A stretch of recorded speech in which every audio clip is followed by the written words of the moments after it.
good day to all of you tuning in. In today's episode, I will be joined by Susan Manewich.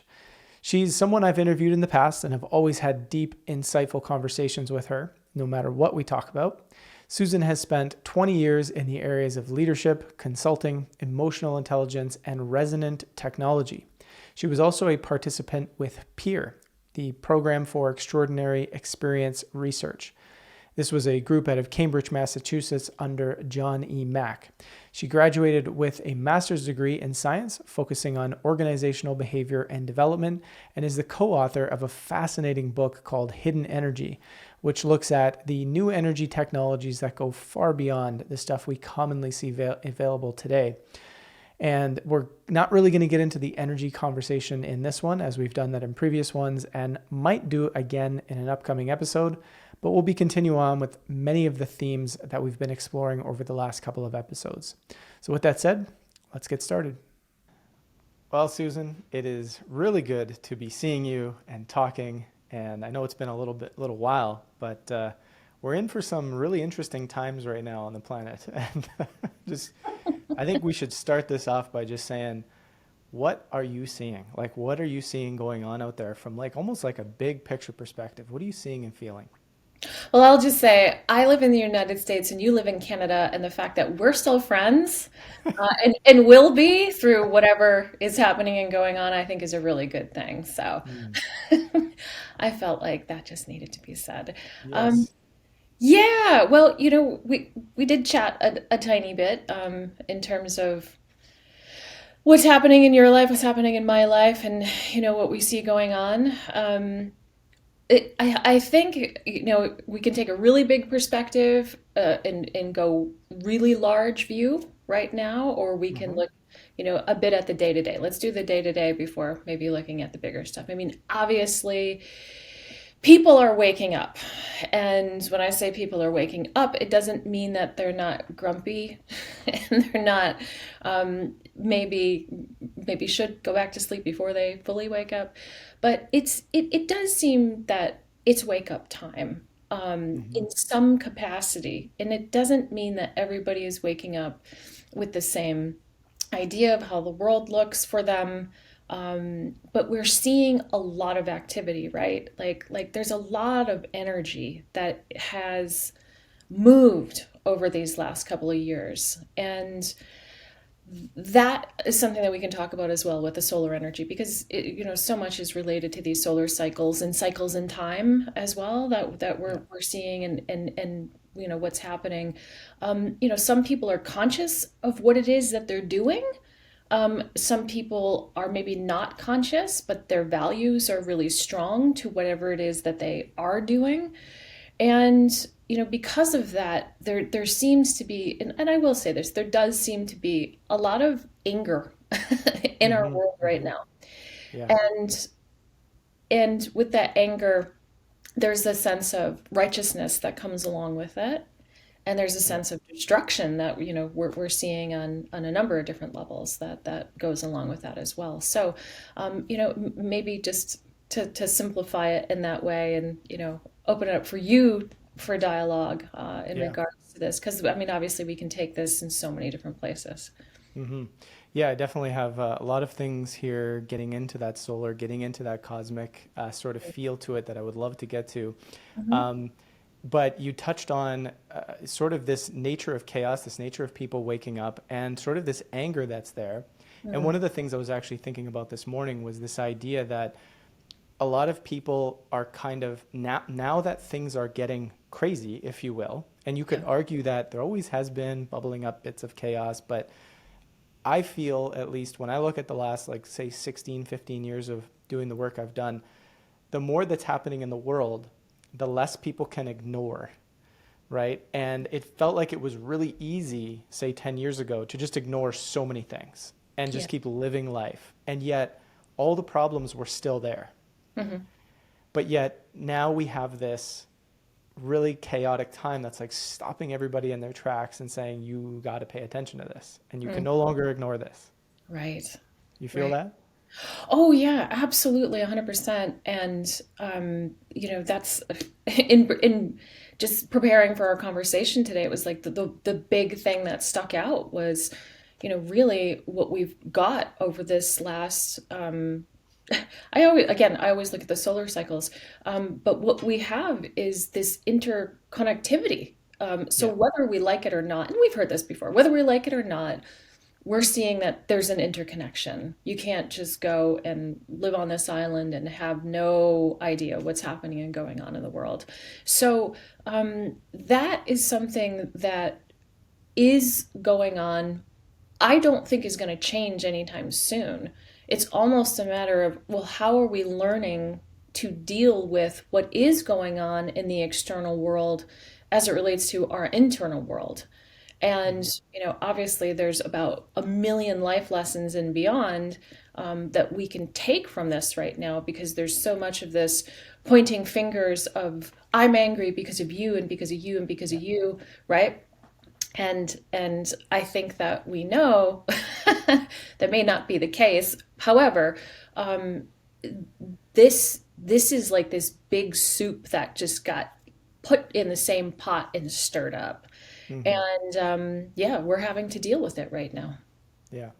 Something I'd be curious to hear you speak to is sort of this idea of what I'm seeing a lot, which is, and in some of the previous conversations I had for this series of like, discussions I want to have with people, um, it's almost like there's a large group of people that see what's happening as it's like it's all Trump's fault. And that we're in this apocalypse because we're seeing this return of Nazism and this return of authoritarianism that apparently wasn't there beforehand at all, and it's Trump's fault, and that orientation is there, and at the same time you have kind of like the almost like the crowds that I think were around several for the last several while, which is like kind of that alternative thinking, that freedom movement type crowd, all that type of stuff, where people are generally not following the consensus reality per se and questioning things. Yeah. But even within them, there's such a massive divide over what is happening right now. And I'm curious to hear you kind of speak to this concept of like people getting stuck in this either or of like, is it good? Is it bad? Is Trump ruining everything? Is it, just this whole mix? Right, right. Well, the first thing that comes to mind is uh, appeal to authority. Whether that appeal to authority is something that people don't want to be doing, but they're doing. And this is something from an evolutionary standpoint that we really have to take a look at. Yeah. And this is why it's like, well, if it's not this person's fault, then it's that person's fault, right? Hmm. So this is something that you do so well with your audience, and have for ever since I've known you, about getting out of this dualistic thinking. Hmm. And this is part of this learning that we have right now, and I think it's really important to address, and to go bold with it, to address it. It's if we keep expecting that this is good and then that's bad, right? And we're Right. pointing fingers at it, and we're not able to look at both in an intelligent way. Then we're missing something, right? Like being able to hold these two opposing thoughts. I think that was F. Scott Fitzgerald who said that, right? Like that's the sign of intelligence, being able to hold these two opposing thoughts. That's not happening right now. So, Hmm. we can say that we're losing our intelligence per se, and we're becoming more emotionally reactive. And that emotional reactivity is based on our values, based on what's going on subconsciously. I mean, we're living in meme wars and have been for several years at this point, Yeah. right? And then again, you've got this, and those memes, you may read it and it may seem like innocent, or haha, it's just a joke poking fun at somebody, calling them a racist or calling them a murderer. Ha ha Yeah. ha, but look, it's done in a funny way, right? But that's still impacting our Oh yeah. subconsciousness.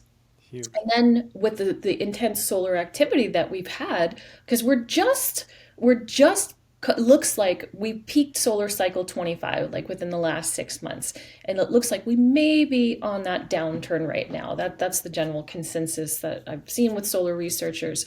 So that's a lot of kick up of energy, right? So with all these seeds that are being planted in people's subconsciousness and whatever they've got going on in their soul's history, right? Hmm. Like Hmm. whatever's going on in their soul's history.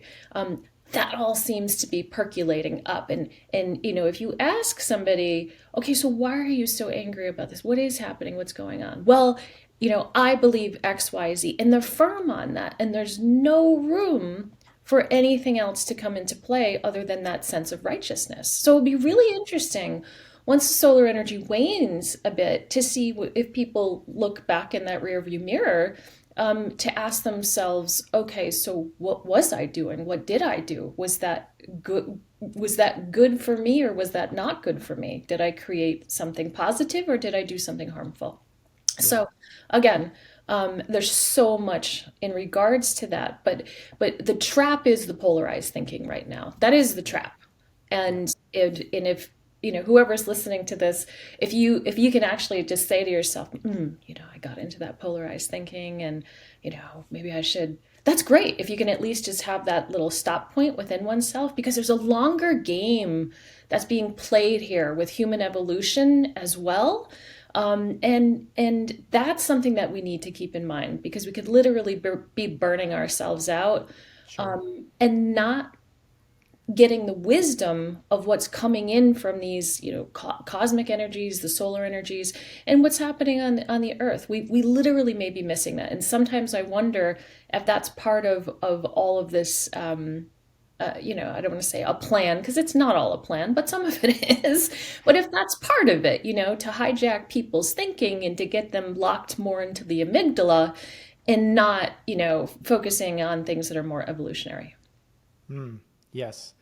There's like a whole bunch of jumping points of really interesting stuff you brought up there that I'm like, where do I go with this? The first thing that comes up is this feeling of like, to some extent, like people are certainly feeling very emotional. And what I've noticed a lot lately is this, and it's not like totally incorrect. I mean, I feel like we're in a time of, it's necessary that we can embrace nuance, because that gets us out of that polarized thinking and that dualistic thinking. But so many people are feeling, in the personal development world, in the healing trauma and the nervous system world, this idea of expressing anger is important, and it's true, right? Hmm. However, there's a very big difference from living reactionally, from a reactionary point of view, perpetually in anger, Yeah. and then having a healthy expression of that. And I see that coming up a lot in our world right now, where it's almost like people are saying, no, we need to basically hold on to this anger so much and use it all the time. And that is what's going to fuel this change, right? Mm. But at the same time, it's like when we're like that, we're not actually seeing both sides. We're not really thinking about what's going on, and we Right. get stuck in that dualistic thinking. And I see that happening a lot. Yes. Yes. Yes. And to your comment on that, what I would say, I think I taught, and I still actually do consulting with emotional intelligence and Hmm. consciousness, or organizations, and I've done it for so long, that there's a key with anger. So anger, just to break it down really quickly, anger is about, first of all, it's a universal emotion, meaning pretty much most people on the planet, and dogs and animals can feel anger. So it arises from a sense of something that's unjust, right? Yeah. So you feel something is unjust because if I feel something is unjust, you may not feel it. So, Hmm. Hmm. it doesn't make it universal for the trigger for what Yeah. caused it, but it's a universal emotion, and it can be beneficial to fight something that's wrong, like someone who's being abused, or someone, Yeah. it's helpful from a boundary violation, correct? Hmm. Um, so yes, it's helpful. However, do no harm. And this is what we're not seeing happen right now. We're seeing, these idiosyncrasies, and that's what these are. We're seeing these idiosyncrasies of people that are getting triggered and taking that out as if, like, you know just because somebody doesn't say anything, right, that means, oh, you agree with this narrative because you didn't say anything oppositional to that, right? So there's a lot of this massive projection, and people not realizing, hey, that's your idiosyncrasy, like you own that piece. That Yeah. doesn't mean it's somebody else's to own just because they are silent or they don't agree with you, right? And this is where there's this, that does seem to be this lack of respect. But I think, even more importantly to all of this is, when we talk about emotional intelligence, just for a moment with anger, the key is can you get the wisdom of the emotion? Like, what Hmm. is that? What is anger trying to tell you? What is it saying? And if you can get the wisdom of that and then act intelligently with it and Yeah. productively with it, then you've got something here, right? Like then you can actually do something that produces something in the long run versus like a short burst of anger where you just went and damaged or hurt somebody else. There's no benefit to that. Zero. Yeah. That's the meme wars. That's, the Yeah. meme wars are these passive aggressive, oh, but it's all comedy. It's all a joke. It's all this. And I can honestly say that I don't recall a time, except for one time, which I'll tell you, where we ever shared something that I felt was a meme in bad faith. And I saw this meme about a month and a half ago, and I was like, oh my God, this is kind of a meme war meme, but it's just so good and it makes a good point. But I'm like, should I share this? Should I not? And I was like so torn on this, right? Because we've never done anything like this. And it was a meme of, one of the old people in charge of U.S. health, sort of the transgender person who's very overweight, and, that kind of thing. And then Yes. there was RFK and his like, Yeah. muscular form, right? And it was sort of like this play on like, I wrote it in a sense of like, hey guys, like the whole point of this is just to say there's such thing as embodying health, and then there's such thing as somebody speaking to you, but are they the best role model? And I'm not saying that every single human has to be the best role model of everything and be perfect all the time. I'm just saying that it's like, there's something to think about there, right? And people absolutely lost it, right? People Oh. were losing their mind on me, on CE, thought the brand had just gone into the toilet, like all this sort of stuff for one meme, right? And I was like, look, I kind of get it, but and it's like I'm also like we've spoken out against the meme war for so long. Like, stop making fun of each other. Mhm. It's causing a huge amount of repressed emotion, repressed anger, division, all of this kind of stuff. And yet, here I was like for a second dipping my toe into that, going, I immediately regret this. Like I won't ever do this again. It's just really funny. But I to follow this up is a question, and it's, do Mm. you think a lot of what is happening is an evolutionary pressure for humanity to really get into that emotional intelligence, that emotional regulation world, and say, look, if we don't start to deal with this, we're just going to feel like shit all the time. Like, do you think this moment is kind of an evolutionary pressure to really push us to start addressing this? Absolutely. I mean, 100%, 100%, because you can see the outcome. I mean, look at that. If people bless everybody who does this, and I'm sure we've all done this at multiple points, but like, how are you tending to your garden if that's what you're doing? Hmm. What's lost in your life and in your relationships or in your own growth, because of that, right? And there is a loss. There is a loss because you actually brought up something a little bit earlier. Let's say with anger, for example, it blinds you to Yeah. other things that are happening and going on because there's something that's in one's focal point, and it's very hard to bring other things into a focal point. And that's something that we really have to ask ourselves. But I thoroughly believe that. And if we even look at like the cycle of time that we're in, so it's Yes. it's believed that there's such debate on this. And I was actually with somebody last week who is an expert on this about these different yuga cycles. Yes. And if you look at where we are, and I think that's sometimes a super helpful way to actually see all of this because you can see the forest through the trees as opposed to like getting caught up with everything all the time. And if you can see that and go, okay, so we're in the cusp of like coming out of this Hmm. Kali Yuga and going into this Dwapara Yuga, right? And so because of that, it's like there is this, as you called it, this evolutionary pressure for us to actually look around, maybe at some folks that are not doing it so well and go, wow, I don't want to be like that. I don't want to do Hmm. that. Is there a better way? And there is, and we can see people that are doing it better. But that's not what's thrown in our face 24/7, is it? With social media and with media in general right now. That is Yeah. not what's put in our face. What's put in our face is, I'd say, very much, the more intense, darker time. And yet there does seem to be this pulling away, or this need to pull away, because we're seeing other groups that are doing more consciousness related things. This conversation here would not be happening if we were totally in these dark ages. It just, Right. would not be occurring, and wouldn't even have people paying attention to it. But obviously, there's something that is going on, where there is this sense of a stuckness, but a need to release that, okay, because I think we know there's something better here, Yeah. and that pressure is helping us to figure out something better. Hmm.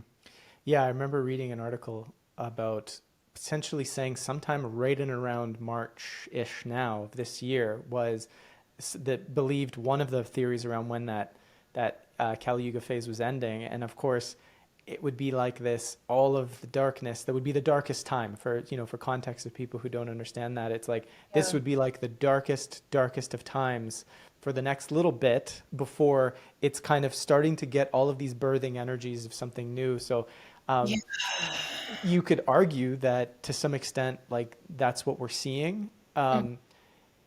I've been just kind of fascinated though with the amount of people that I guess are, let's say, in this sort of consciousness cycle of time, spiritual understanding of things, who are still terrified that this is like we're in the apocalypse and like life is over. And I've asked myself the question: Am I naive? Like, am I missing something here, or am I just not tuning into this feeling that we are literally in an apocalypse? And I'm wondering, like, have you had that thought? Like, how do you orient towards, I guess, the possibility that we could just destroy ourselves, or no, you don't feel like that's happening, and maybe there's a bigger picture that's really unfolding here, but it's going to feel that way.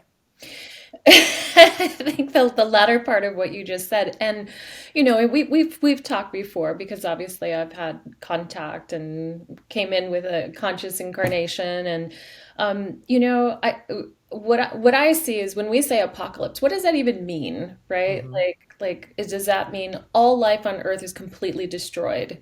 I don't think that's going to happen. That's not the sense that I have. Is it possible that we could have some really intense, things occur cosmically, earthwise, and with human beings? Sure, of course. Mm-hmm. That's all of that's totally possible. And at the same time, the trend is towards conscious evolution. That is the Yeah. trend, regardless of Yeah. the density that takes place. And I will jump ahead and say this. I remember before I incarnated in, I was super happy to come to this planet. I was like, I didn't know I was coming to Earth though, but I was super happy. It was like, like I remember that the level of ecstasy, and trust me, there are multiple times I look around and I see death, I see destruction, I see lying, I see tons of co-opting and tons of cheating and tons of lying and tons of distortion, right? And you Mm-hmm. see all of this and you go, wait a minute, what was I excited about? And then there's a bright conversation, and then there's a bright light, and then there's people that are here that are doing these higher evolutionary things now, right? Mm-hmm.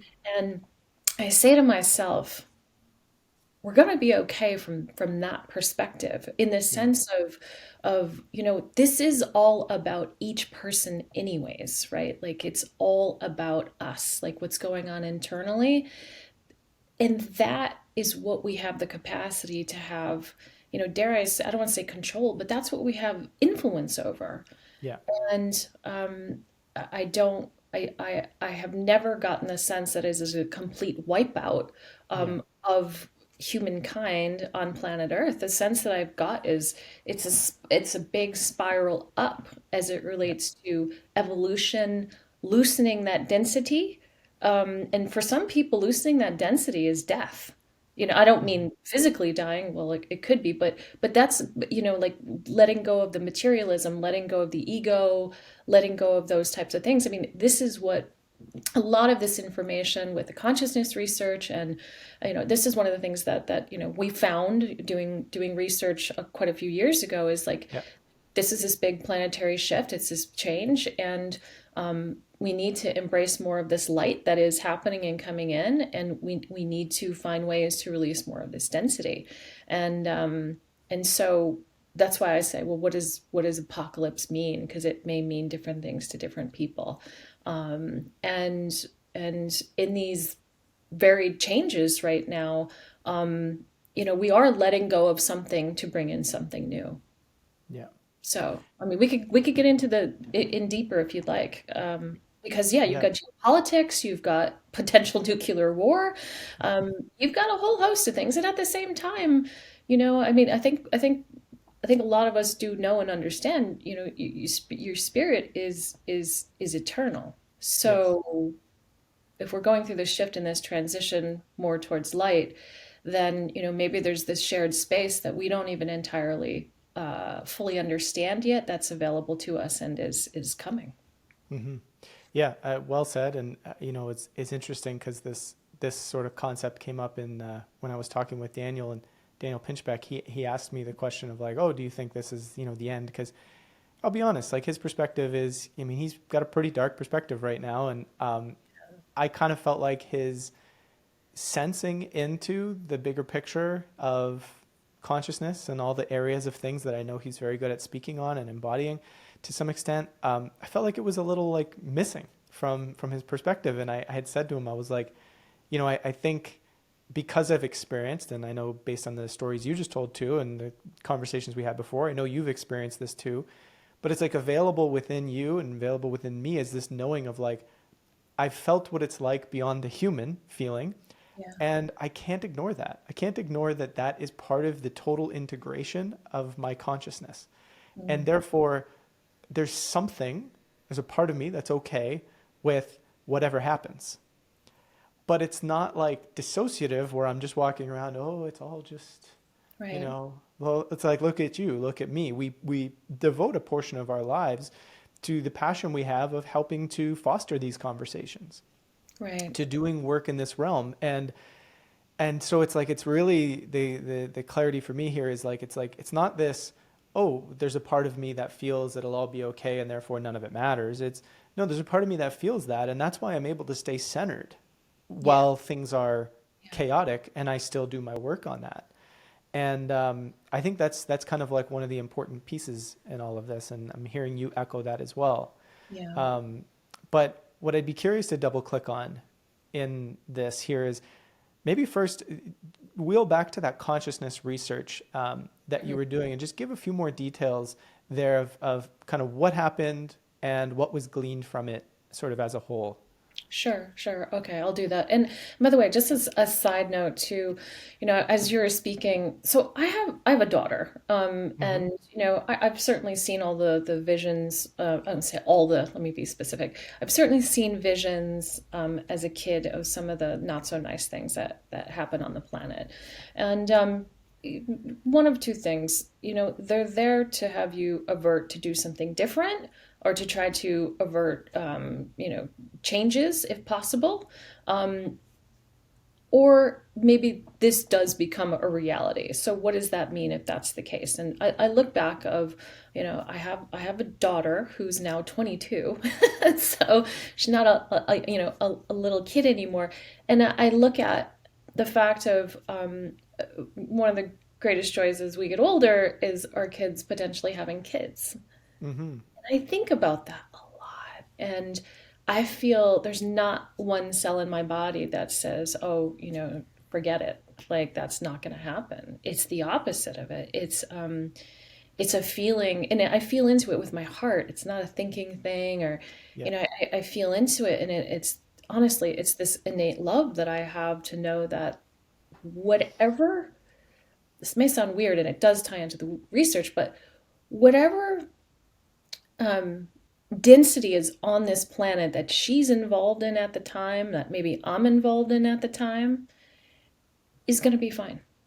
It's going to Yeah. be okay. Like I feel it, and trust me, I've had I've had lots of different feelings of things that weren't going to be good that didn't end up being good. So my barometer, at least with family and things, is pretty accurate. So I just want to share that piece. Yeah. So that's why I don't have. I'm aware of I'll call it geopolitics, and again, another little side note, but it's important.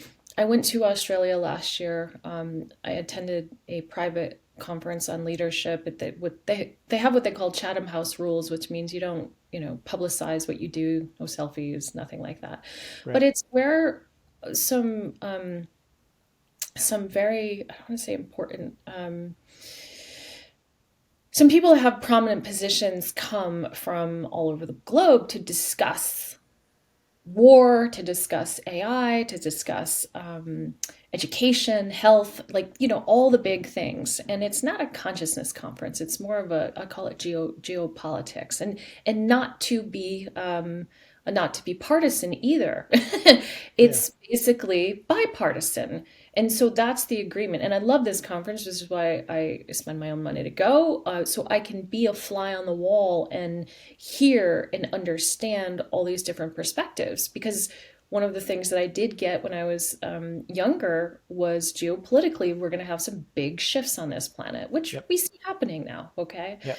And so I try to understand, what does that mean to the here and now, and what may that mean to North America, and to other people around the world. So when you said, some of the things that Daniel said, like, I get it on that level. And at the same time, I have to look at how I came in. I have to look at this research that you brought up, that we did, and calculate the whole thing, right? So it's Yep. like the unseen world, the subtle realms, and what's happening on this gross reality, right? Like, Mm-hmm. to be able, it's not even to reconcile it, but just to look at this bandwidth of light that's here. And so with the research, that was done, it started around 2015. It was done by a team of about 15 researchers. This is the Beyond UFOs, the Science Yep. of Consciousness and Contact. I bring this up quite a bit because to me it's still clean research, Yep. meaning there's no Intel people that are involved on this, like we see today. It was published in 2018. And, basically what you see in here, the lot of something like 4,300 people, almost 5,000 people, have said that, okay, the planet is shifting. There's contact with these non-human intelligences, whether it be astrally, energetically, or physically. Some people have it quasi-physical. Some people have it physical. Some people have it astral. But the planet is in the process of shifting and changing. These beings are here to assist with us as it relates to this shift in time that we're experiencing, and the shift on the planet and the shift in the cosmos. The capacity to be loving within ourselves is extremely important as it relates to this, to manage our thoughts, to manage our feelings, to be conscious of what we create, to be conscious of what we take in and what we do. So there was a lot of these beings were helping people with their consciousness training, Yep. to teach, like, well, if you do this, then this can happen, right? So be conscious of it and use love, be calm, be intelligent. There's nothing in here that was saying, hey, be reactionary, be explosive, go hurt your fellow, man, woman, Yep. there's nothing in there that says it. It says create new devices that can help with healing. Some people were even able to predict the COVID, and they didn't Yep. use the word COVID, but some were predicting that as well. Yep. And I went back and looked afterwards, and I saw that. So that's basically the gist of it. There's more to it than that. Heal the earth. Understand the universe as a living system.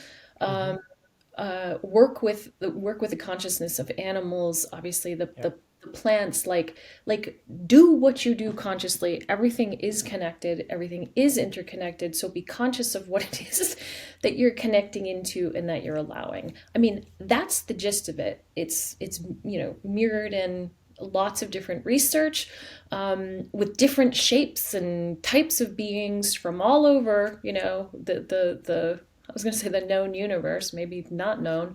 And, some people, it was even, they were seeing their future selves. So, it wasn't like a one size fits all for the type of being.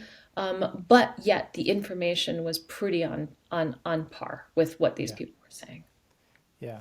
That's fascinating stuff. And I have the book over here on my bookshelf that I regularly reference for different things because, I mean, if I remember correctly, it's the 4 to 5 thousand people who have contact with any form of non-human intelligence, whether it be a extraterrestrial-like being, if you want to call it that way, with all the different descriptions, or whether it's some other form of non-human intelligence. I'm correct with that, right? 100%. Yes. Yeah. Yeah. Yeah. And, again, what's interesting about that type of research and kind of what it's showing, and you pointed out something really interesting there too, which is like it's not saying be the super reactionary and get into these big fights and blah blah blah. It's sort of asking humanity to really embrace this massive shift in consciousness, this massive shift in the way that we think, be, relate, act, so on and so forth. And when Yeah. you think about it through that lens, you're like, well, yeah, that's what would be the solution to the things that we're seeing, which is this massive amounts of polarization and division and war and fight and conflict that all come from that sort of, let's just say, dualistic state of consciousness that is just deeply ingrained, as opposed to this idea of dualism, which suggests, look, you're there and I'm here on a material level. Yeah, but deep down, there's Mm. this deep worldview and knowing that we are connected. And that's kind of what I hear out of that, is that type of consciousness shift. Yeah. Yeah, yeah. And, as you're speaking, what I'm thinking about is I'm thinking about, we've got, here's my sense. And yes, somewhat scientifically proven, and I try to always, back up what I say, certain things with science if it's there. So we have, it appears that the magnetosphere around the planet is waning, right? Like, Hmm. like it's not as, so if we get nailed by a big solar flare, how's the Earth going to do with it? And we had auroras twice last year, which, I mean, I had them were, I mean, you're further up north than I am, so hopefully you saw some. But I had them here, which was Yeah. awesome. I thought I would have to drive way up north in order to see these, but I didn't. I literally went out my backyard and boom, there it was. So, I mean, you've got this photonic light. You've got there's photonic light, there's radiation, there's cosmic rays, but it does appear that the magnetosphere is waning around the planet. All right, so what does that mean? Well, and by the way, some of this stuff is not, a lot of this is not studied with human beings. It's one of the things I'm trying to work on right now. But how does that affect us as human beings if this magnetic shield around the planet is waning, right? Mm-hmm. Like, does that Mm-hmm. mean our magnetic shields from one person to the next is not as like robust as it used to be? My sense, can't prove it, but my sense is yes. Mm-hmm. And it may be why we're more permeable to some of these um, intense negative things that are going on right now, right? Yeah. So, speaking about that connectivity, because in the book, in the Beyond UFOs book, what the people were saying is like, it's really critical to manage your thoughts. It's really Yes. critical to get to that point within yourself that you are conscious of your thought. And I've thought about this so much for so many years, is that because there seems to be this faster reaction time that's happening between thought, emotion, and behavior. Mm-hmm. Where Mm-hmm. before there seemed to be, you had a little bit more time. The rule in emotional intelligence is you've got 6 seconds to like feel a feeling and then be conscious before you. I don't think that's happening anymore. I think Right. that there is this quicker reaction that's happening and going on. And even if you look at the earth is changing. Yes. We don't have to talk about climate change, but the earth is changing, and I think we can see it. You see it with even with the way that the sun looks, and Yep. with the intense wind that's on the planet. So, we are not separate from that whatsoever. And I just wanted to share that piece. Like that's my sense of this reaction, that there's like this quicker reaction time. And I think these beings knew that. These beings knew, hey, human beings, if you guys keep operating this anger, super reactionary state, the cost is going to be one in which Yeah. you may not get out of. And maybe that's going to be a certain reality for certain people. But what I've learned by doing this research, and even my own self, like through my different experiences, that doesn't have to be everybody's reality. And this is Yeah. what these beings are trying to share with us. And I don't know if I answered your question. No, I mean, I think you did, and I like what I'm hearing, and maybe this is a way of I link it to the nervous system lens as well, and the trauma lens, which is where I've spent a lot of time in the last few years, because um, what I'm hearing is we have not just increased stress load, right? That we generally have with this fast-paced modern world and this social media that's just going bonkers, right? And Yeah. that increased stress load makes it so that we're less resilient. But there's also this element of cosmic load that's greater, right? And that cosmic load being greater, it just continually points to this thing that I've been harping on now for 5 years, saying like, guys, I spent 10 years in this field talking about two things, helping people break the illusion about current events, and then trying to use personal transformation to bring about a new way of consciousness in the way that we go about doing things. And people love to talk about the current events, but they kind of avoid, I'm saying generally, they Yeah. avoid the personal work. And I feel like as time goes on, it's a non-negotiable. Like we have to do the personal work.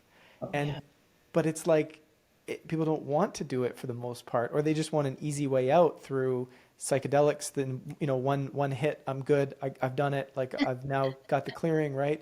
Yeah. And I just see that these beings saying and talking about there is this deep need for the resilience building through the personal work. You're gonna need it to navigate these times. No Yes. more effing around. Like that's kind of what I'm hearing. 100%. And I'll go back to, I wrote this on my Substack. There was a term I got, you can say downloaded or hit with, whatever you want. And I got an immediate knowing of what it meant. This is now like almost 20 years ago. And the Mm. term is electromagnetic neurogenetic. And by the way, it doesn't Mm. exist at all still to this day, other than if you go to type in that in Google, it will come up on my Substack. So so I'm like, what does it even mean? And then I understood, like, literally within a couple of seconds, once the term came, what it meant. And it's exactly what you just said. It is this load, right? So when you've got cosmic radiation, when you've got the waning magnetosphere, when you've got obviously CMEs, solar flares, cosmic rays.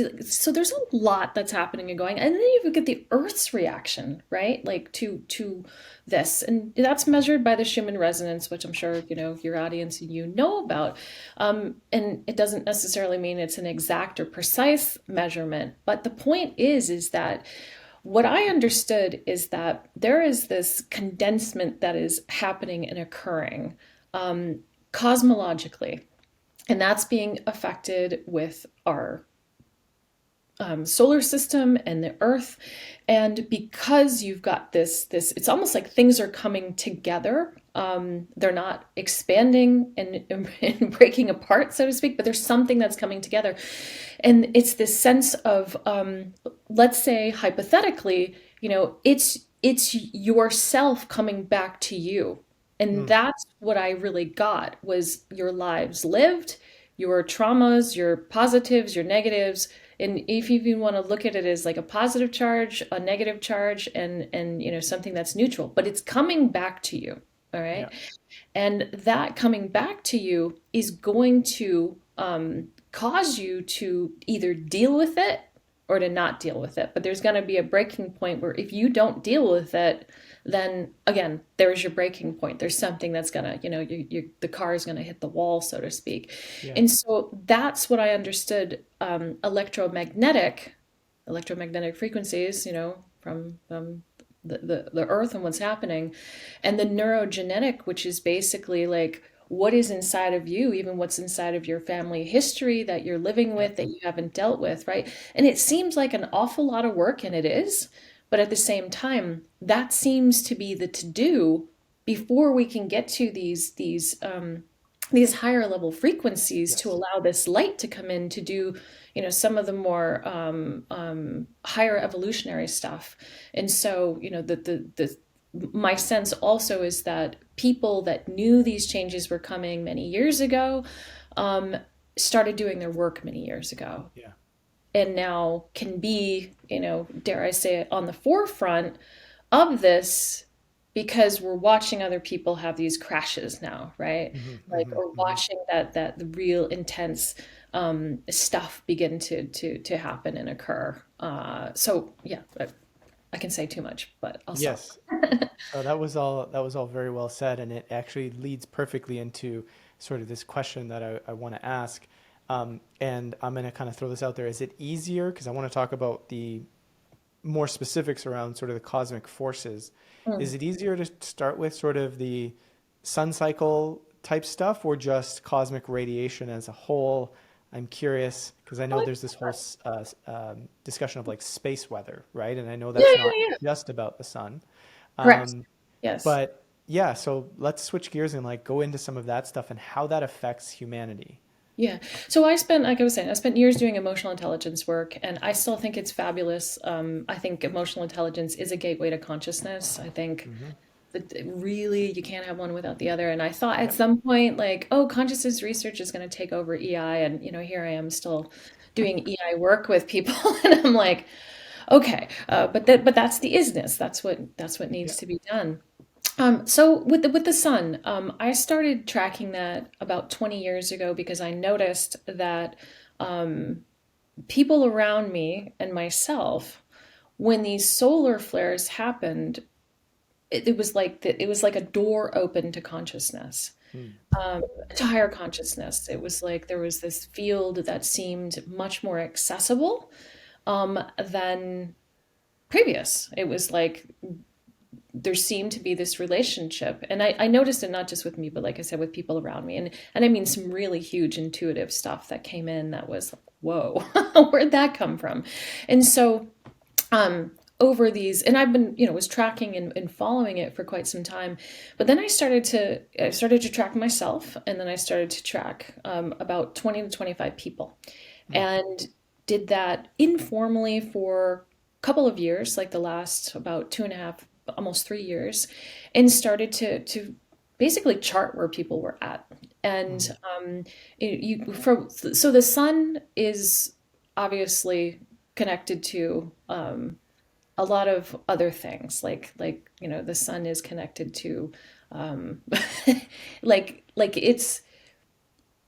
it is what gives us life on this planet, right? It's the only known sun to grow crops on this planet. So, Hmm.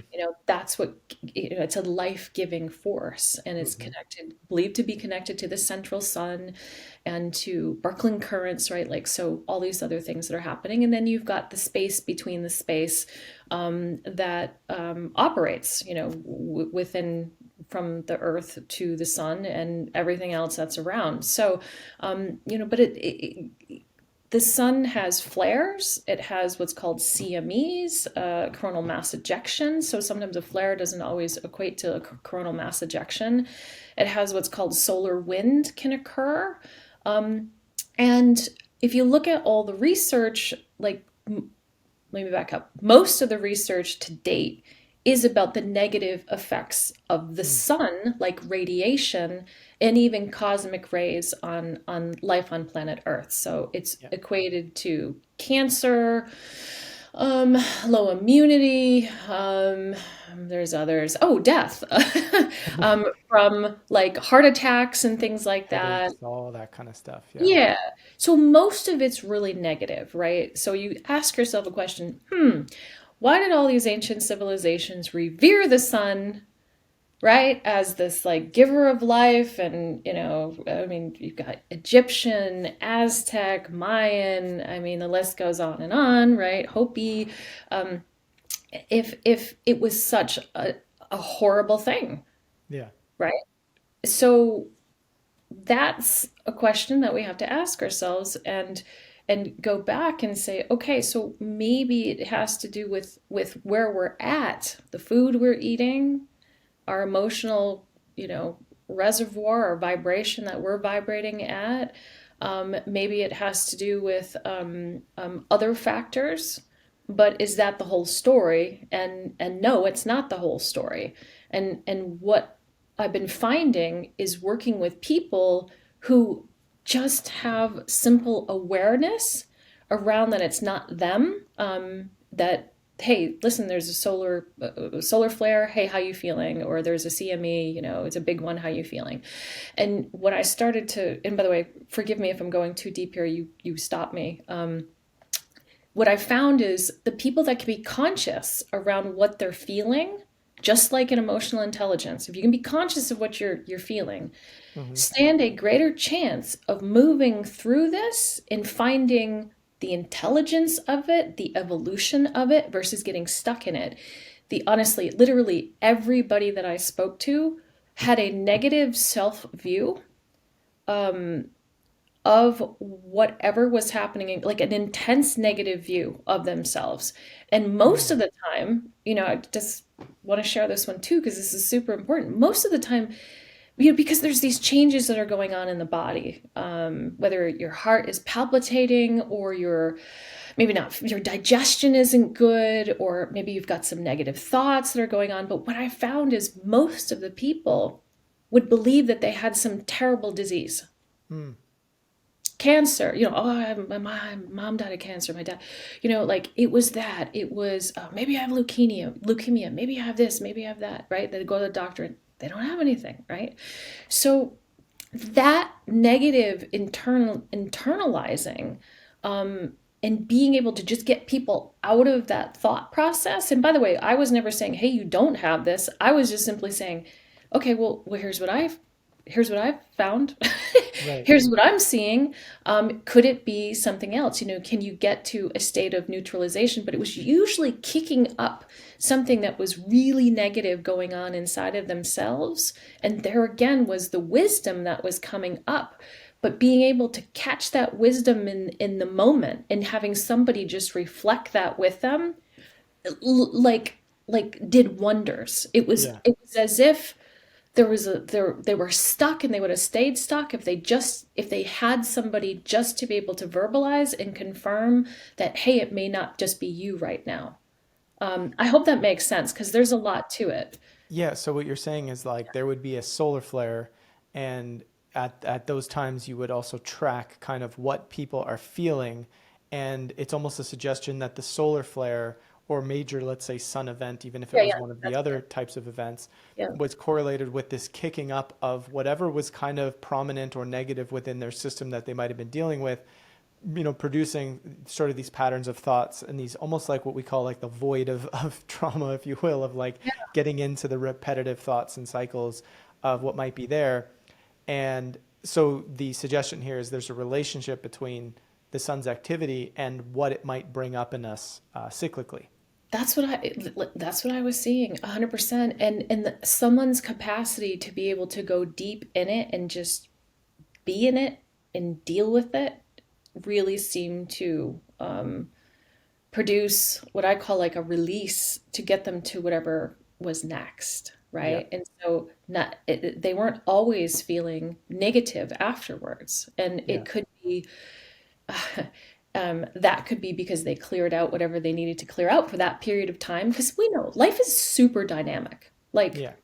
life is not just it's not linear in that sense. And the sun, I mean, you have different solar spots, sunspots. each sunspot has a whole different energy to it. Hmm. It may sound, again, that may sound crazy, but I use the term solar sentience. So, as the sun is doing its thing, it has a whole different dynamic energy to it. Each different sunspot that is occurring, Yep. and it's fascinating. This is why I think it's fascinating, and at the same time, it does seem to be what I call this automatic, almost, people talk about plant medicine. It's like, I think we've got solar medicine, and that is that giver of life that is on the planet. And I think, going back to the research with the Beyond UFOs is what we choose to do with that Yeah. consciousness, what we choose to do with all that intense energy that's happening and going on. That's where we are in the driver's seat Yeah. of what we choose to do with that. I hope that makes sense. That's what we can control versus always just saying, oh, well, you know, the sun must be doing something and that just sucks now. Or, the Mercury must be in retrograde and so now I got to suffer, right? And it's always a very victimized backseat, no Oh, control type situation. And, but when that's we can, so not fun. right. No, it's not fun at all. Oh. Um, and like, it's interesting too. I remember back when I was doing Collective Evolution 3, I believe it was. I was researching Alexander Chijevsky Uh-huh. and his work on solar cycles and all this sort of stuff. And I mean, it was kind of the sort of the best stuff I could find at the time, based on the research I was doing. And he was talking about how a lot of times sun activity was also correlated with major revolutions Yes. or changes in the way people think, or Hmm. the overthrowing of like dictatorial leadership, Yep. or like all these different really important moments that might occur throughout the ages Yep. had a pretty good correlation with Yep. sun energy. I guess, again, bringing stuff up for us to Yeah. acknowledge should we choose to accept. Exactly. No, you got it exactly, and that is fabulous research. And we just have to say that we live in a world where human beings are a part of the natural dynamics, right? Hmm. We're a part of Yeah. the Earth's dynamics. We're a part, which we still don't entirely understand. Let's be honest. Yeah. When we say the Earth, like we don't even entirely understand that. But we're part of the solar dynamics, and we are a part of these cosmological dynamics. And I think the sun is I feel like it's more important than it has been recently, because there seems to be more permeability that's happening with us as human beings, other than I'm going to go to the beach and I'm going to get a tan in the sun, or Yeah. I'm going to Yep. grow my vegetables in the right, like, oh, that this actually has to do with our how we feel today, and it has to Hmm. do with bringing up a trauma from the past that I thought I dealt with, right? Like, Yeah. it actually has to do with this. Wow, that's different thinking. And my sense is, if we can get to going to that next piece, then we stand to not be, to use your words again, this victim Yeah. victimized bystander, but we actually are. That's why I said, well, that's not fun. But what is fun is to be an active participant with something that's present and dynamic.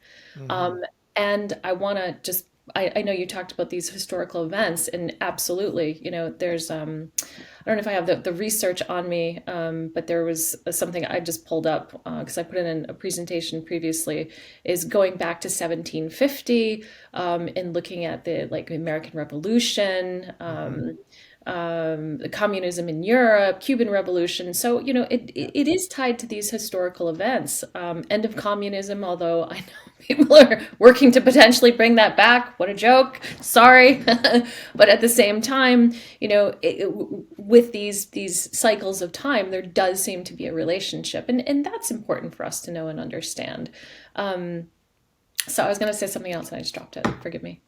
Yeah, no worries. I mean, yeah, I think that's the key is really just like people understanding this sort of relationship that exists through the interconnection of ourselves with the totality of life, or just just space. When I say space, I literally mean consciousness. So the space between space, as you kind of mentioned, but Yes. this interconnected nature of the fabric of everything that is. And, you know, it's interesting because we can intellectualize that and just say, well, yeah, we know through quantum physics or through this study or through that little, you know, experiment that there's this interconnection and there's this fabric and blah, blah, blah. And we can kind of intellectually know that, but then we can also embody it. And I think, you know, I'll share this, and I hope it relates because it does in my mind when I think about it. But just last night, I was doing somewhat of a practice that is kind of sort of Feldenkraisian in the sense of like Feldenkrais. Moshe Feldenkrais was a guy, yeah, for the listeners, like he's a dude who's actually a really fascinating engineer, and he created this way of trying to reteach stroke patients and people who had lost use of parts of their limbs or whatever through movement and through becoming so minutely aware of how you move, but then also explore different options. And so deeply it was neuroplastic, like he was working with the neuroplasticity of the body, but there's also something deeply conscious about it. And this whole sort of bit of work that he was doing, because people started to realize, hey, this also has an impact on trauma and like, you know, moving through certain things that are kind of stuck in our fascia. And like, there's some interesting pieces there, but I was doing some of that work, but in my own way, just totally unstructured, just kind of exploring in my bed before bed. And I do this sometimes because it really settles your nervous system down deeply and it allows you to get really, really deep sleep. So I was doing it. And as I was doing it, and I was maybe like 20 minutes into it, and the way I was doing it was 100% just following the impulse of what my body wanted to do, how it wanted to move, and doing just very minute movements and just getting there. And I was getting into some nooks and crannies of really big tightness and really big, just kind of exploring all this. And as it relates to what we're talking about, it's this emergent consciousness that you are. It's not like we're all sitting here or we have to sit here going, okay, what is the sun doing? Okay, this is, okay, that's doing that. And that's what it would mean to be interconnected, is that that's affecting us. That's it. No, Yeah. it's like you're emergent in this field, Yes. sort of sensing that these things are part of you, but it's not overstimulating. And it's not like you're getting 50 bazillion signals at once. It's like you're in this field of interconnectivity. Yeah. And imagine what it would be like to kind of live life that way, where when things happen, it's like it's natural to just Yeah. say, there's probably many pieces to this, as opposed to who's to blame, what's going on, and we get stuck in our heads, right? Yeah. And so like I'm trying to relate this because it's a very complex idea, and it's something that I think a lot of people have a difficult time. What does it actually mean to be like in that space, that worldview of interconnectedness, and embody it Yes. versus just intellectualizing it? Oh my God, I love this. So the thing that I was going to say that I said I stopped was perfect because of what you just said. Yeah. So I love this. I love this. Um, the sun, okay, so when we talk about the sun, right? Like what is the sun doing? Well, you can get to a state that you can interact when the sun is doing something unique in real time and you can see it. So I'll just share myself, for example. Hmm. So I can tell, I'm so tuned in, I can tell when the sun is doing something significant. Hmm. And I was laying in bed one night and I was, I closed my eyes and I could see all of this color. I could see purple, I could see red. I mean, and I said, "Oh, I'm seeing the sun." This may Hmm. sound Yeah. wild, but the next thing I started to do is I started to move my body. So you were doing the same thing. It was so primordial. Yes. I was moving my body, just laying in bed, like moving my hands, like receiving, moving the energy, literally playing with it as I was laying in bed. And I did that for about 25, 30 minutes. And I said to my husband, I said, I can feel there's solar energy going on right now. And I said, well, I can feel it. Can you feel it? No. But I can feel it, right? And so, sure enough, I looked the next morning and, poof, there it was, a pretty significant one. So what is that, right? Mm-hmm. Mm-hmm. Like to be in play Yes. with the natural forces as they're in play, Yeah. because all these satellites and monitors cannot pick up solar activity in real time. Mm. It's beamed later, right? And then it's Got it. reported later. So this is, when people talk about, well, we are the technology. Yeah. We're the technology with these living, celestial beings in these big, celestial bodies for sure. So that's what reminded me of what you said, that it's not, it's actually experiential Mm-hmm. Yes. and not cognitive. And I believe that's what we're going to, is Yes. we're going more to those primordial roots Yeah. of what's more experiential and automatic. Yeah. It's like a relearning, right? Hmm. It's like um, uh, there's two things that come to mind. The one first thing I want to just quickly say is I always suggest to people, and I have for years and years, even just play with a tree. Just go up to a tree and with like a beginner's mind, child mind type curiosity, just sense the tree and practice it and try it every day for like 5 days in a row Hmm. and just see what happens. To be open to sensing that tree and without sitting there thinking, well, this is stupid. Why am I doing this? What am I looking for? And you're not trying to force this, like, it's got to speak to me. It's got to tell me, but Right. just be there for 15 minutes with the tree and just sense the tree. Just see what happens. The example that I often give to people when trying to relate, like, it's this question of like, have human beings sort of divorced ourselves from our nature? Mm. So much so that a big reason as to why we're suffering is because we're actually just so out of touch with what we need as beings. And we've created a world collectively, not just as a result of somebody else, but collectively that is just so out of touch. And the example I give is it's like, well, if you're a bear living in a forest and you know how to get your food, you know how to do your shelter, you know how to do all the things you need to do, and you know that this ecosystem supports you. And then the humans come along and tear down this forest.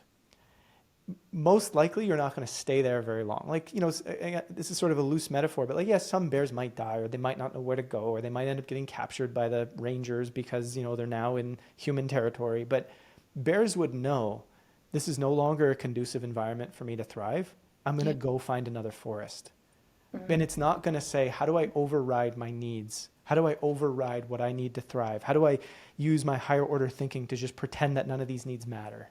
Right. Instead, it goes and it finds another forest Right. because it's connected to its DNA. It knows what it needs. It knows what it wants. It knows what a good environment is for it. Right. Whereas, I laugh Yeah. thinking about it, but humans will be like, "Yeah, we live in these concrete jungles. We're all lonely. We're all upset. We're all unhappy. We all hate it. But hey, you know what? Let's just, Get Starbucks. it's fine, right? Right. And so that again is to me the emergence, right? The Yeah. emergence is getting back to that DNA. Yeah, absolutely. And I think that that is what's happening and going on. Yeah. And which, again, going back to these yuga cycles, it seems that it's kind of baked in the cake in the sense of um, life on planet Earth, that we had to fall into this darkness Hmm. in order to then find our way back to the light. And Yeah. so, and I'm not saying that we should excuse that darkness that was there previously, but there is an isness, and in that isness, because why I say that is, even when you look at different civilizations, you see like the pyramids of Egypt, the Sphinx, and Hmm. see all these incredible relics that are left of the past. So obviously there was a connection between spirit and material at that Hmm. point, and Hmm. it appears that we've fallen from grace, so to speak. But that was part of the isness of Yeah. whatever we needed to do in order to reawaken. And we're in Hmm. the process of reawakening right now, and in the process of learning how to become these creator beings again. And it starts with us being able to simply create our own life, Hmm. right?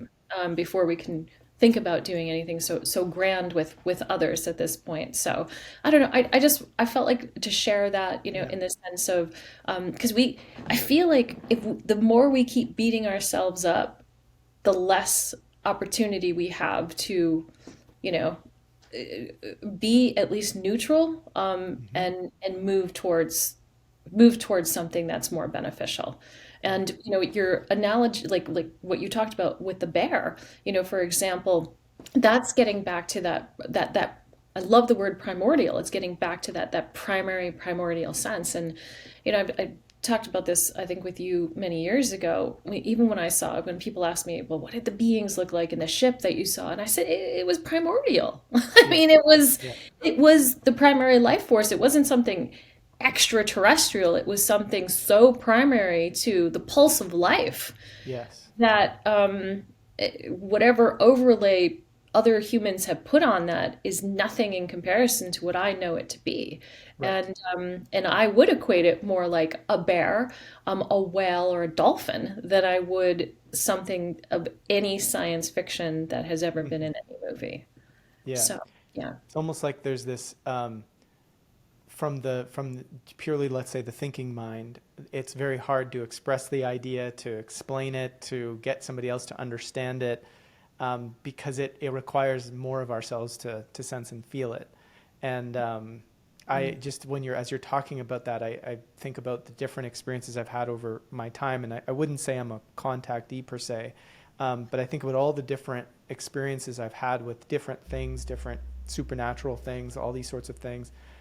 And there is a sense of something about this that feels just so deeply alive that you could never explain it to somebody, because if they have to feel it.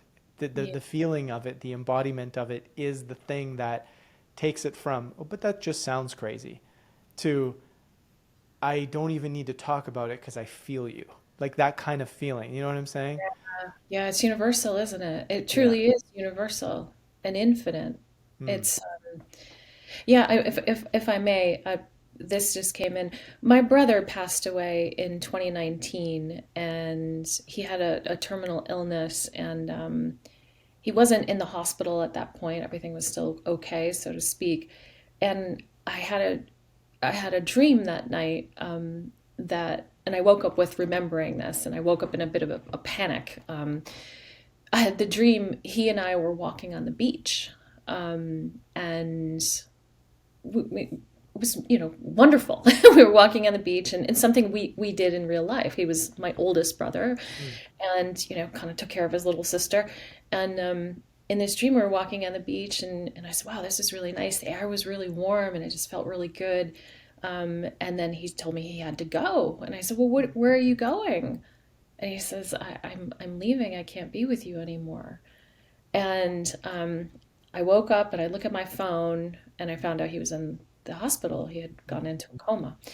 So, and he passed away 2 weeks later. The reason that I mean, there's so much more to it. It's an incredible story. But the reason why I'm sharing that is because that, for me, is in this same space of this universal energy. It's this, and it obviously was nothing but love in this dream that I had. But the Yeah. dream obviously for me, it was my higher self and his higher self were having a moment. Yeah. Um, and that moment informed me of my reality of that he was going to pass, that he wasn't going to, and I've had that with multiple people. So I share that because, to me, this is what we're talking about. It's this, the form may shift, but there's this aliveness that is Yeah. universal. There's this aliveness that is infinite as well. And I certainly never got a sense, even in that dream, that he's gone. I feel Hmm. like he's Hmm. more there than in the physical, if that Yeah. makes sense. Yeah. No, 100%. Yeah. Yeah. It's a beautiful story. Mm. Um, yeah, just thinking here, like we're talking about a lot of interesting things. And, you know, sometimes when conversations start to get conscious, right?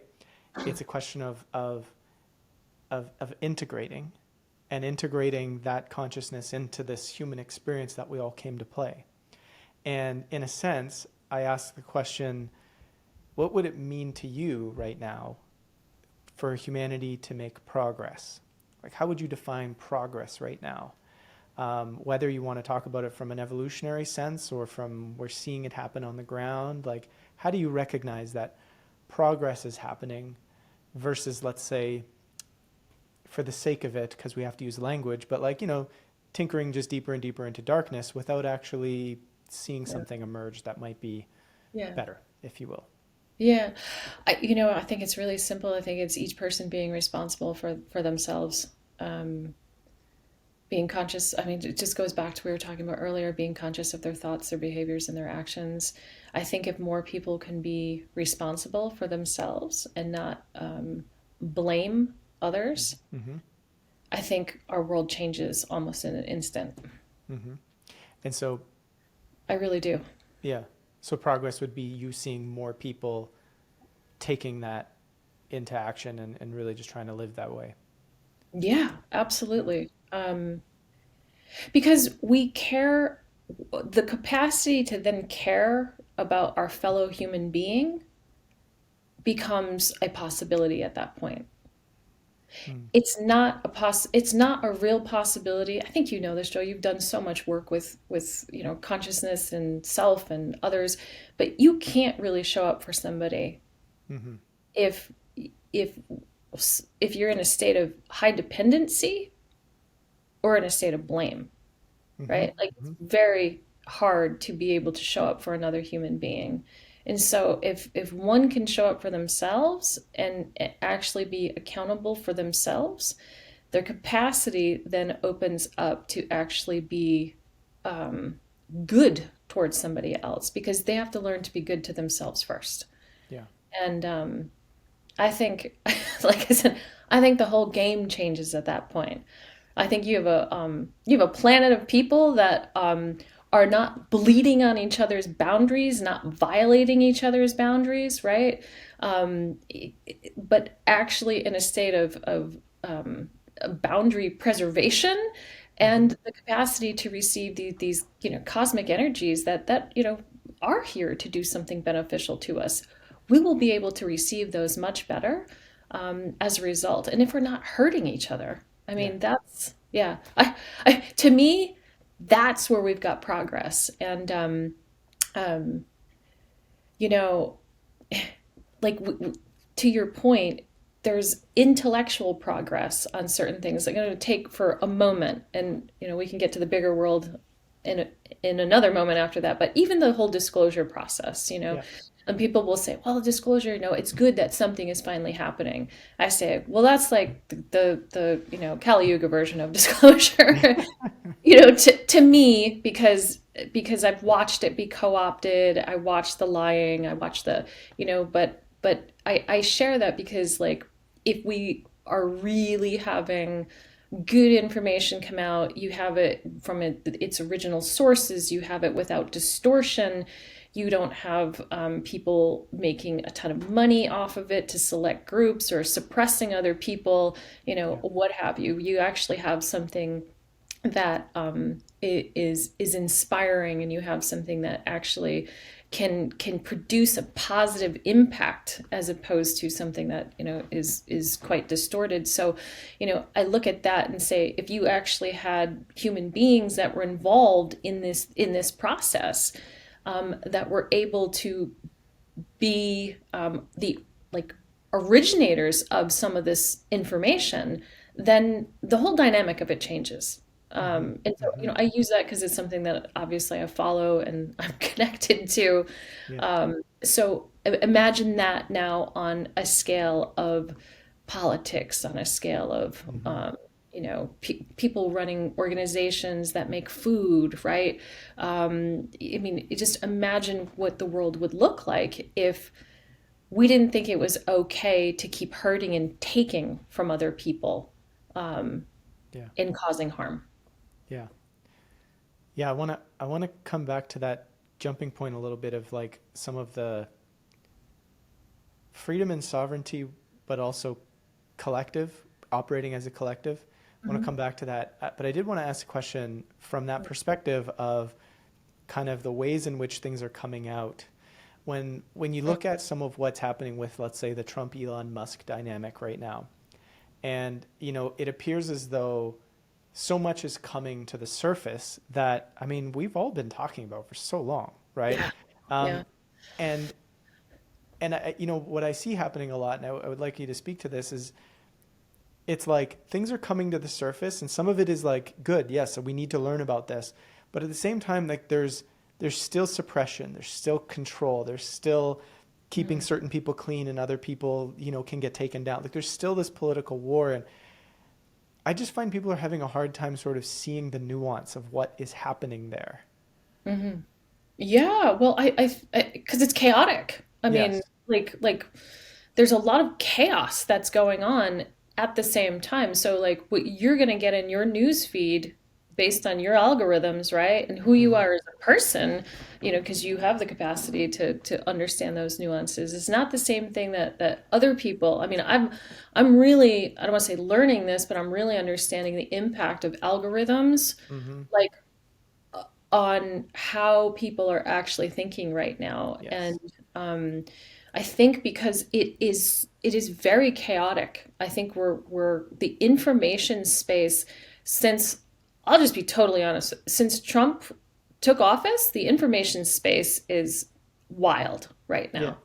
It is wild, and there's very little consistency at this point. And dare we say too, I mean, because what was bigger before Trump getting into office? The drone situation in New Hmm. Jersey that took over, Yeah. a lot of information, that was happening and going on, and then turns into, okay, Trump getting into office, the cabinet picks, and then Elon Musk coming in, Yes. and all of a whole different language of communication that comes out from the White House that wasn't never this way for how many years, right? Yeah.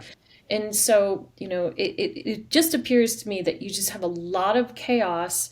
And the sun hasn't been too busy, ironically. The sun's been actually a little bit more on the quiet side. So you can't say it's entirely that, Yeah. that's going on. But, to your point, I think because there's so much that's fighting for attention right now, um, that it's hard for people to hear one thing or the other because there's so much noise that's Yeah. going on. I Yeah. I I feel for people on that. And to your point also is, people have been asking for these things to come out. They've been wanting these things to come out, right? And so now, some of it is to some degree, but why? Maybe you're asking this question: why are we as human beings so caught in the chaos and not able to see the nuance right now? Is that Yeah. what you're asking? Yeah. I mean, it's that, and just like I also see, especially within kind of the alternative space, where Hmm. to some extent, like people might have known about and got to chew on a lot of these things for a long time, but there still seems to be this knee-jerk reaction to want to define the totality of what's happening as good or bad. And this knee-jerk reaction is like it's turning out in, you guys are all fools for thinking RFK or Trump or Elon are going to do anything good, and like, well, and there's so much battling, and I'm like, guys, can it just be that like some good things are going to happen and some are not, and it's really about holding a Yeah, bigger picture? I just find that is so difficult. Like there seems to be this knee-jerk yeah, desperation to yeah. want to put it into one box or another. You're getting duped or you're not getting duped. I think I think it is chaotic, like I said, and I do think algorithms have a lot to do with that, with conflicting information that people are getting.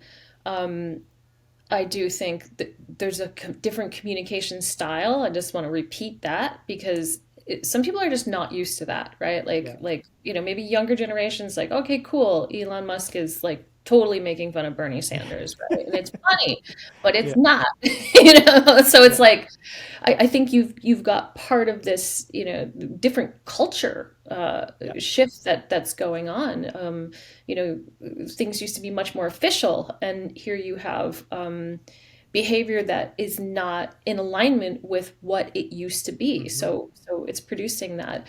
But also, go back to the human being, right? Like there is a sense of self-protection that I Hmm. think is happening and going on. It's almost like, see, I told you, you know, my new boyfriend wasn't going to be great. It's gonna, it's not working out right now. Like I knew it was Yeah. going to happen. So Yeah. I think there's self-protection because, to your point, I'm not on Facebook that much anymore, but I made a post. I saw RFK Jr. in 2019 give a talk in Hartford, Connecticut, and he was supposed to debate three Yale doctors. And the Yale doctors never showed up, and I looked at that. I was like, "Wow, that's 2019," and I made a repost of that, and I go, "This aged well." People that I knew about the COVID stuff. I'll just say, I don't know where you air this, so I know I sometimes be a little careful. We're like giving giving shit to the post. It was Yeah. like they were, and I'm like, you guys were on board with all of this, but it was because he said, and I quoted what he said. He said, when people are in government office, they start to lose, what it means to actually like do good things, right? Yeah. And it's not the exact quote, but you get my point. And people just rode on that so hard, and I was like, well, don't you think this guy is gonna have um, I mean, you're talking about, my husband says this, I have to give him credit. You're talking about changing decades and decades of a Yes. culture Yes. within a system, within embedded heavy duty Yeah. systems. Don't you think that we should probably give beyond 8 weeks to make some Yes. sort of like Yep. maybe at least just give him a shot, so to Yeah. speak, pardon the pun, but like give him a chance to do something like Hmm. how do you, and I know, I just want a side note to this, and I know doctors, very good doctors that are not public, that are extremely talented, that have to navigate highly strategically around these massively embedded systems. And I Yes. mean, massively embedded. So, that to me, I look at that in my assessment of it is it's self-protection. They Yes. don't want to be duped because they believed that maybe he could come in, do a good job, or somebody else could come in, and then the Yeah. the turn is fast because they don't want to get duped again. And it's easier to also say, see, that's bad, that's bad, that's bad, that's bad. And it's a lot harder now in today's day and age to say, let me be neutral here. Hmm. Let's see Yeah. what he can do. Or others, right? Let's just see what they can do. Sure. I think it comes back to personal work. I hate to make it about that because it can maybe be offensive to some extent because it's like maybe it is somebody's thinking, maybe it is just their thinking about it. But I do feel that the more personal, like the more stuff we're carrying, the more we're going to want to be defensive when things become a little bit chaotic, the less capacity we will have to hold possibility. Mhm. But it is interesting, and Jeffrey's take is bang on with regards to Mhm. RFK. There, I mean, we made a video together. D- Dr. Madhava he worked with CHD for a while, Well, and then David.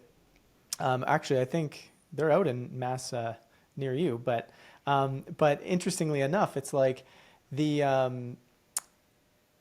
like we were just like talking about how, hey, why not give this guy a chance, and like trying to like sort of speak sense to the fact that it's like RFK during his hearing says something that is not like the most deep message of like I have to be opposed to. I mean, it's like, guys, like, can't you see that he's playing, like, he has to play politics? Like, do you not get that? Like, he can't just like, we all know this. We all know, but then it's like, oh well, he has no integrity. Then it's like what world do you want to live in where it's like either you're gonna try and get something done, or you're just gonna say there's no point, and just whatever the system is what it is, in which case you're just kind of pulling yourself out and saying I'm out here and I'm never, we're never going to impact the system because there's no way. But it's like we have to go through the system to some extent. Like a portion of our energy has to go through the system. yeah, And yeah. yeah, go ahead. Yeah, I I'm being totally honest. I woke up this morning and I said, why is my life what it is? Why can't I just I saw that friends of mine built this beautiful like Airbnb out in Egypt and it's gorgeous. I'm like, how come I didn't get that job? Like what? Like what? I'm thinking that's awesome. But I'm like, God, I'm here. It seems like my job is always a bit on the peripheral to try to change the system. That's actually what I was thinking this morning. And I said, it's not so enjoyable. It's not like great weather.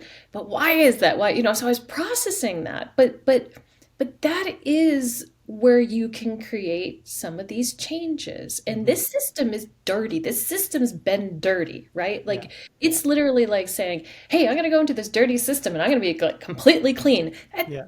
I don't believe that happens. I think you have to be willing, if you're somebody who gets into these systems, you have to that you want to do good, you have to be able to allow yourself to get some of the dirt on you, but how fast you can wipe it off, how much you can, and I think that I think we have needed to understand the system, who is going into it, and to say, if it's possible that when these people do what they do after a certain period of time, if this system is better, then that is a good thing, right? Yeah. But like anything, um, we have to look at the all the nature of the circumstances. And for me, um, looking at these cycles of time really helps to not be so reactionary as well, to Yes. realize what we're in, and there is change that's taking place. It may not be perfect, and it may not be like, and I'm a Virgo, I like things perfect. But it may not be perfect. But if it's better than what it was, and there's more awareness around health, safety, pharmaceutical products, if there's more awareness around this, then we've done something. And again, I would love it if he went in and speaking of Kennedy, for example, and did everything perfect. Yeah. But that's Oh, not realistic. no, it's not. And I, No. I'm gonna add that to, that's another way of progress, right? What you just said there, I think is important. Like in the short term, in system solutions, if we can have people with better awareness around what's poisoning them, what we're doing into the environment from a short term in system solution, that's progress. And we'll Yeah. still work long term, right? A certain amount of us will have our energy in the long term.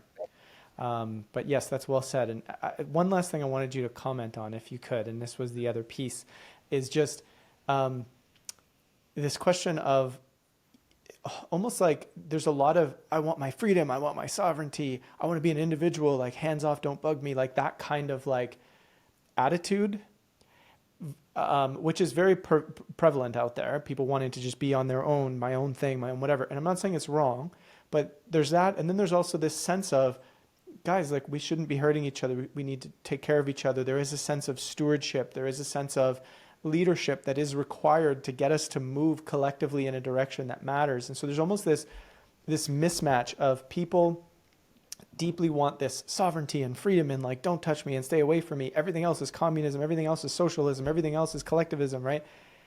There's that while we're also saying this message of but we need to come together. And I'm curious if you can comment on this dynamic. If That's you're seeing complex. it.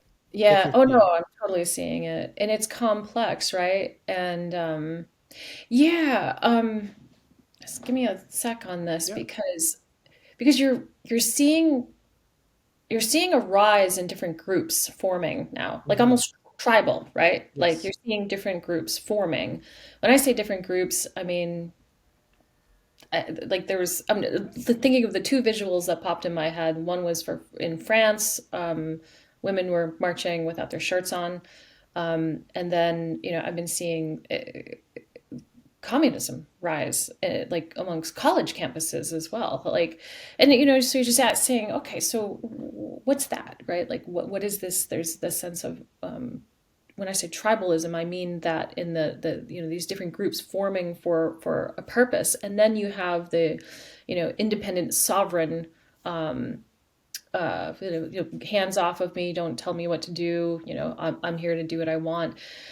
I think, just for whatever this is worth, I think people are again exercising whatever it is going on with them right now. And there's Yeah. this sense of, I am here to state who and what I am, and this is who and what I am. And in 5 years from now, is the sovereign independent person still going to be want that? In 5 years from now, is the anybody in any of these other groups going to want that as well?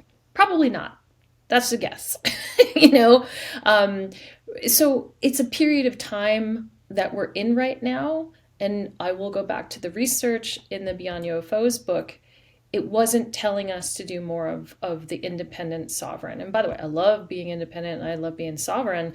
And I wish I could be that way for the rest of my life, but that is not going to make change. That's not going to help me grow. That's not going to help me evolve. That's not going to help me develop. It's not going to help me create change in this world, right? You have to be able to interact with your fellow human beings and other life forces. Like that's part of how we create change. So that's what I would say to that is if you can't just completely do it without having a connection to other human beings. And I know that you don't just mean that independent and sovereign means that you have no connection. Hmm. But the point is that um, we have to also be able to see what our impact is to the people around us, and to make change. Like I'd never go into politics, but I'll tell you something. I've been around it for the last couple of years more than I ever thought I would be. But I see that, well, this is what creates change, Hmm. right? Like this Yeah. is what creates, this shift in consciousness as well. And there's a benefit to that. And it may not be perfect. And it may not even be close to perfect, but it is impacting human consciousness. I hope that makes sense. I mean, I would love to hear what you think Yeah. too. I mean, on that note, the last part you were saying, I think is important because it's kind of suggesting, look, we're here in this human experience embodied now. This is the time we're in. These are the structures we're in. To some Mm, extent, like the reference or the metaphor I always give people is, look, if I went in to a Spanish only speaking country and I said, no, I'm going to deliver my entire presentation in English and no one's going to understand me, am I mm, really doing something of value? right. Versus if I said, okay, maybe I'm going to learn the language or I'm going to get a translator to help me so that this message can convey to these people here, now, where I'm at. Mm, And that would be a way of delivering your message. And in a sense, that's what we are now. Like I've gotten so much shit as a conscious company because we talk about politics or we talk about current events. And that's not conscious to do, right? Conscious is to talk about spirituality and all these different things. And I'm like, look, I'm speaking a language to where people are at, right? This is our moment. This is us collectively. The vast majority of people orient towards the world through these systems and structures. So I right. go there, I speak that language, and I help them or invite them to see it a different way, right? And so that's kind of how I look at that part of it, Mm, because it's like either we can be useful or we, and again, I'm not saying every human has to talk right. about politics, Right. but to see it as part of the integrated whole of what is a solution, right? A Yeah. solution is many things. It's in system, out system, long term, short term things put together, right? But part of our energy has to be in the different pieces. So Mm, that's often how I think about that. And just the thing that you mentioned about sort of the groups, what really stuck out with what you said that I totally agree with is this, 5 years from now, are we really going to be feeling as deeply the things we might be identifying so strongly with right now? And to me, that it doesn't point to anything wrong. It points to how deeply do we really know ourselves when we say, this is who I am, right?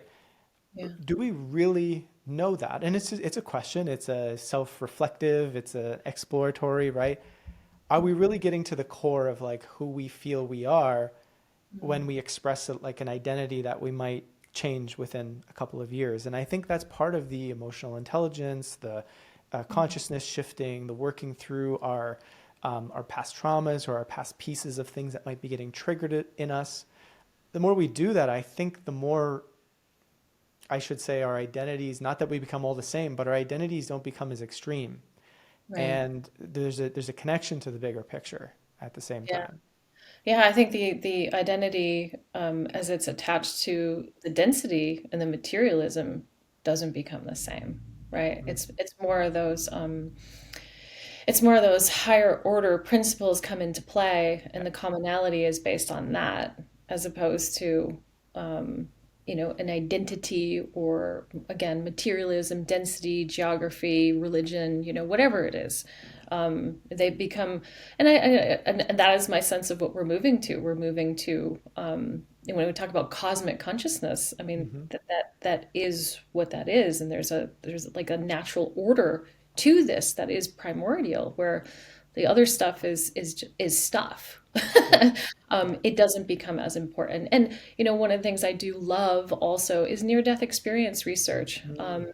I mean, this echoes all of this over and over and over, that it's how you treat others, is really what this, when you get these life reviews, it's that, right? Yeah. And so, that's why I always love that type of research, Yeah. because, I think that's part of, I don't want to say the human trap, but that's part of the human school, right? Is to move through the density and to learn through this, right?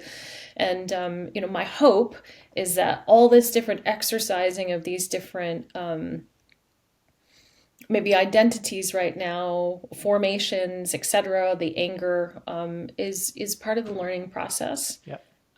And hopefully every human being, including ourselves, right? Like, learn through this time right now, Yeah. to get us to something that is higher evolutionary, because you've got much more freedom, flexibility, enjoyment, and again, that capacity for creation in those spaces. And you don't have to create taking anything away from anybody. Hmm. You get to create and actually maybe give something too. Yeah. And I think that's, we didn't talk about the new energy tech, but that's to me part of what this learning process is about, is, maybe we need to learn to be over unity with each other first before Mm. we can tap into over unity as a principle in energy generation. And, it's a learning process. Yeah. Well said. Mm. Really liked that. Um, I guess one maybe little closing last thought is just like, what do you think? What would you leave people with right now? What is important? I know you touched on a lot of this stuff, but a little summary of like, what would you leave people with? What I leave people with. Um, I would leave people with the fact that, I will say this. I've been blessed because of how I came into this planet with the being able to see these subtle realms. And on the external, I've lost my mom, I've lost my dad, I have a brother who passed, I have, other family members that are terminal, right? So life can look super bleak Hmm. on one level. And yet at the same time, and I've seen, up close and personal, um, and at the same time, like, if we can get beyond that day to day, what something looks like on that gross physical level, Yeah. and actually get to see the human spirit, like, there's a lot of beauty, and there's a lot of love, and there's a lot of connection that we can have. And, part of what I see going on in this planet is there's so much untapped life force for us to connect. Yeah. And like you said, I will bring this back to you, like you talked about with the tree, for Hmm. example. That is such a dynamic relationship Yeah. that we have access to, that we forget. Hmm.